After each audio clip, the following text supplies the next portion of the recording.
நேத்து எங்க ஊர்ல சந்தை. இன்னைக்கு வந்துட்டு அம்மா வீட்டுக்கு இதெல்லாம் கொண்டு போயிருந்தேன். நேத்தே கொண்டு போயிருக்கலாம். அம்மா வந்துட்டு என்னாங்க, "தவிடெல்லாம் தீந்தாச்சு.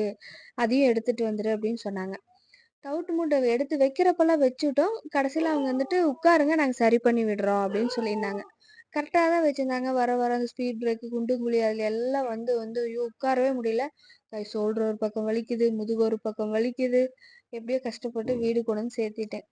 இந்த மாரிலாம் யார் ரொம்ப ரிஸ்க் எடுத்திருக்கீங்க? ஐயோ! முதுகு வலியே தாங்க முடியாம 10, 20 கிலோமீட்டர் ஓட்டியிருப்பீங்க. வண்டி ஓட்டுறதெல்லாம் ரொம்ப கஷ்டம். இதுல என்னங்கன்னா, தம்பிக்கு ஹோட்டல் எக்ஸாம் முடிஞ்சுச்சு. இன்னைக்கு தான் நேத்து முடிஞ்சுச்சு. இன்னைக்கு ஒரு நாள் ஸ்கூல் வச்சுட்டு என்னன்னாங்க, எல்லாம் எக்ஸாம்லாம் முடிஞ்சுச்சுல, பேரண்ட்ஸ் மீட்டிங் வச்சிடலாம் அப்படின்னு சொல்லிட்டு, பேப்பர் கரெக்ஷன் எல்லாம் பண்ணியிருந்தாங்க. அப்புறம் எங்களையும் வர சொல்லியிருந்தாங்க. நல்லா தான் பண்ணியிருந்தான்.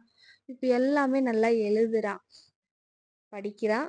கொஞ்சம் உடம்பு சரியில்லாமலாம் இருந்துச்சுல்ல, அதையெல்லாம் தாண்டி நல்லா தான் பண்ணியிருந்தான். யார் எல்லாத்துக்கும் ஹோட்டல் எக்ஸாம் முடிஞ்சிருக்கு?